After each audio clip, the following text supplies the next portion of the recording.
کہ فون سے زیادہ تو پی ٹی اے ٹیکس ہے، تو یہ خبر آپ کے لیے اہم ہے۔ لیکن سوال یہ ہے، کیا واقعی پی ٹی اے ٹیکس ختم ہو رہا ہے؟ کیونکہ اس وقت حقیقت اور افواہ کے درمیان فرق سمجھنا بہت ضروری ہے کہ موبائل فونز پر عائد ریگولیٹری ڈیوٹی مکمل طور پر ختم کر دی گئی ہے۔ اگر آپ بھی ہر نئے آئی فون یا امپورٹڈ موبائل کی قیمت دیکھ کر صرف ایک ہی بات کہتے ہیں کہ فون سے زیادہ تو پی ٹی اے ٹیکس ہے، تو یہ خبر آپ کے لیے اہم ہے۔ گزشتہ چند دنوں سے سوشل میڈیا پر یہ دعویٰ گردش کر رہا ہے کہ پاکستان میں امپورٹڈ موبائل فونز پر عائد ریگولیٹری ڈیوٹی ختم کر دی گئی ہے۔ یہ دعویٰ اس وقت مزید توجہ کا مرکز بنا جب قومی اسمبلی کے رکن قاسم گیلانی نے سوشل میڈیا پر اعلان کیا کہ موبائل فونز پر ریگولیٹری ڈیوٹی ختم کر دی گئی ہے۔ ان کے مطابق یہ اقدام ٹیکنالوجی تک عوام کی رسائی بڑھانے اور ڈیجیٹل کنیکٹیوٹی بہتر بنانے کے لیے کیا گیا ہے۔ لیکن سوال یہ ہے، کیا واقعی پی ٹی اے ٹیکس ختم ہو رہا ہے؟ مختصر جواب ہے، ابھی نہیں۔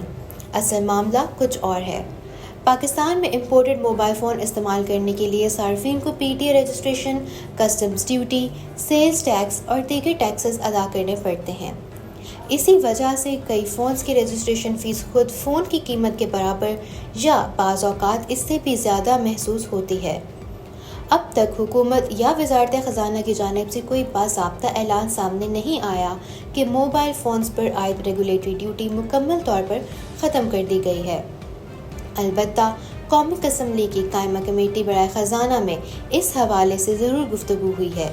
کمیٹی کے ارکان کے مطابق موبائل فونز پر ڈیوٹی میں کچھ نرمی دینے کے لیے تجویز زیر غور آئی ہے، خاص طور پر ان موبائل فونز کے لیے جن کی قیمت $201 سے زیادہ ہے۔ یعنی مکمل خاتمے کی بات نہیں ہو رہی، بلکہ بعض کیٹیگریز میں ڈیوٹی کم کرنے کی تجاویز پر غور کیا جا رہا ہے۔ اس کا مطلب یہ ہے کہ اگر تجاویز منظور ہو جاتی ہیں تو مہنگے امپورٹڈ فونز کی رجسٹریشن لاگت میں کچھ کمی آ سکتی ہے۔ لیکن فی الحال نہ پی ٹی اے ٹیکس ختم ہوا ہے اور نہ ہی امپورٹڈ موبائل فونز مکمل طور پر ٹیکس فری ہونے جا رہے ہیں۔ یعنی اگر آپ نیا آئی فون خریدنے کا ارادہ رکھتے ہیں تو ابھی خوشی منانے سے پہلے سرکاری اعلان کا انتظار کر لیجیے، کیونکہ اس وقت حقیقت اور افواہ کے درمیان فرق سمجھنا بہت ضروری ہے۔